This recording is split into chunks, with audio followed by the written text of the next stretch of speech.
All right, welcome everyone. Doug with thelincolnlist.com. This is another episode of Weekly Stock Market Mutterings for the week ending on January 28th. Hope you're having a good month. As always, if you need some help, visit our live trade room. We'll do what we can to help make you a very professional and prosperous trader. Now, we had some great stuff in last week's watch. We talked about some nice breakouts in Tesla. They worked very well for us. Talked about being a dip buyer with futures into any kind of market pullback. That has worked out real well. And then we had some nice trades with a few of those others, especially NVIDIA, with what we talked about last week. But let's face it, there's all kinds of stuff breaking out in this market. This thing just continues to go up every day and defy all sense, reason, and logic. And it's just that way. Like I said last week, it's like water off a duck's back. You got missiles that are landing near Japan. No problem. You got GDP underestimates. No problem. Companies that miss earnings. No problem. It doesn't matter. Collusion with Russia. It doesn't matter. The thing just keeps going up. It won't stop going up. Now, there were some interesting things, observations, let me call it this week. A couple of sleight of hand throw-off moves. I'm going to show you right here in the upper chart. And this even kind of got me thinking here a little bit. Tricky this market can be. We had this nice pullback here on Wednesday. Now, I say a nice pullback in the terms of overall pullbacks. This is very minimal compared to what has been happening. Now, I've seen some serious bull markets in my days, even dating back to .com. I don't ever remember seeing such a linear grind out, gap up run every single day market. But if we go back to Wednesday, you had this nice piece of selling. And that's, I say nice because that's really the longest period of selling I think I've seen since the start of this year. I mean, usually you get 1 or 2 bars on a 5-minute chart, maybe 6-7 minutes of selling, then it's immediately scooped back up. This was like a whole hour or two. It was like doom and gloom after 1 hour of selling right there.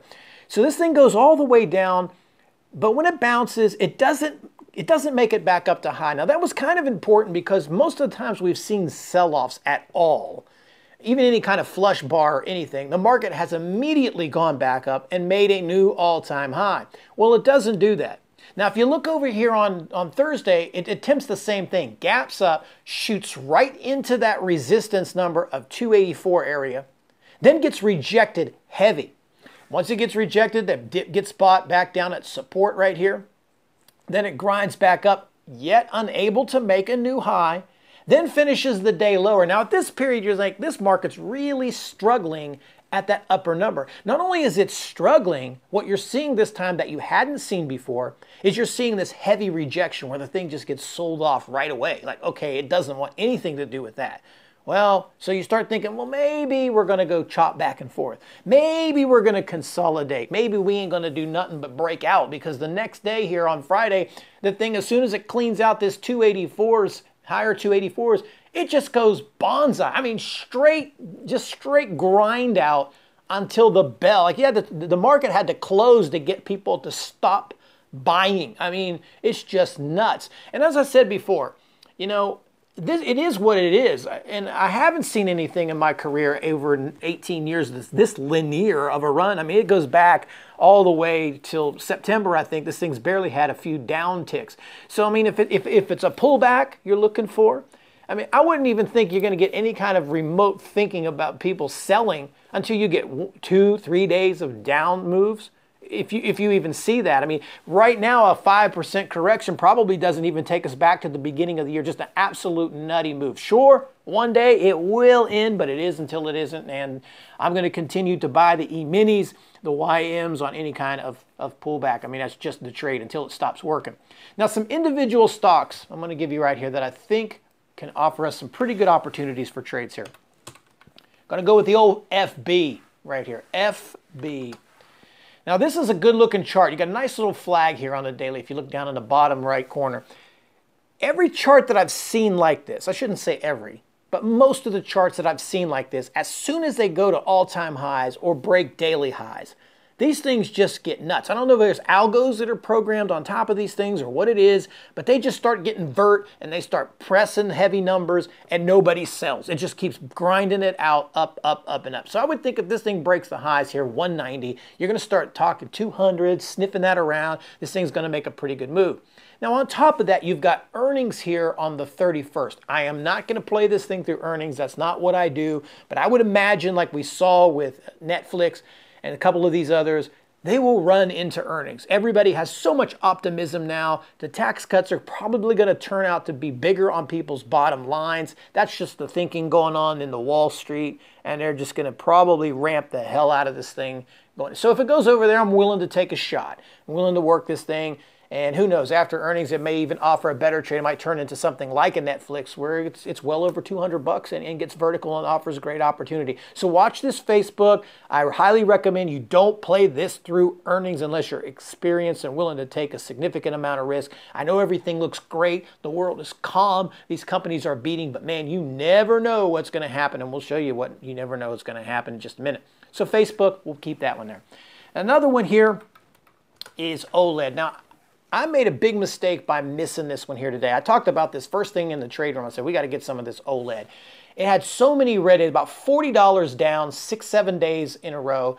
And when you look at this chart, it's absolute perfection. That's the reason why I'm bringing it up. I'm not going to talk about me missing it as much as absolute perfection. If you go back down here and you look at this big support, this little pin bar on the 5th of December, where it got down into this 157.30 areas.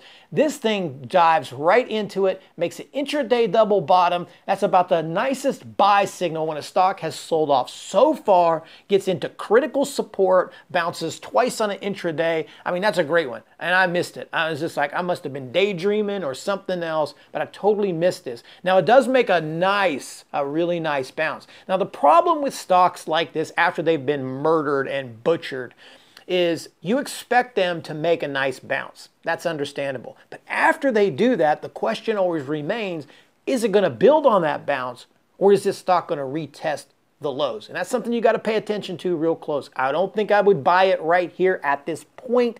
I'd want to see it back test, maybe come down to some of these nearer term supports that you had midday Friday of 166 area, 165s. If it can hold that, I think maybe you'll see OLED start to fill up some of this void that goes to 167s, maybe even 170s, or start to back trace some of this, maybe back up to the 50 moving average on a daily chart. Significant room here.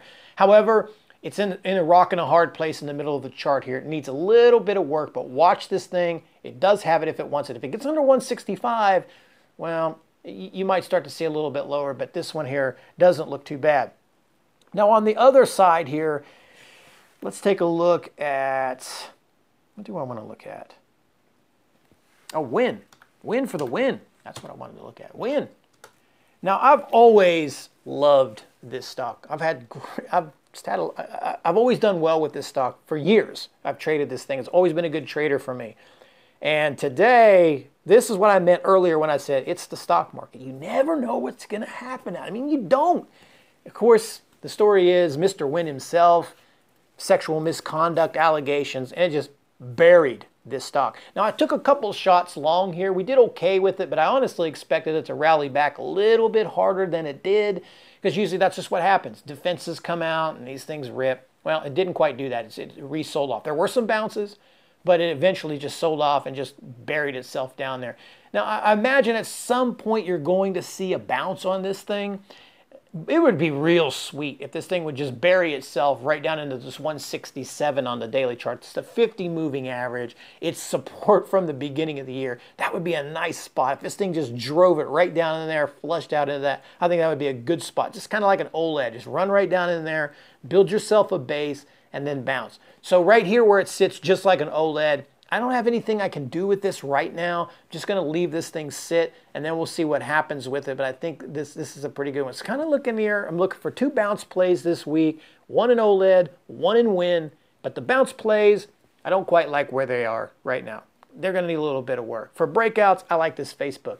And trust me, there's a bunch of other stocks. I'm not going to talk about them again that we've been trading. BABA, this thing just ripping every single day. NVIDIA, ripping every single day. ABAX, completely. I mean, these things are just going nuts and nuts and nuts. And every single pullback we get in the E-minis, ES futures, or YM, the Dow futures, I'm just going to continue to buy until it stops working.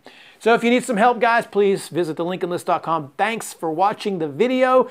If you have suggestions, you have input, you have anything you want to say, send me an email. Support@thelinkedinlist.com. Have a great week of trading. Till then, see you.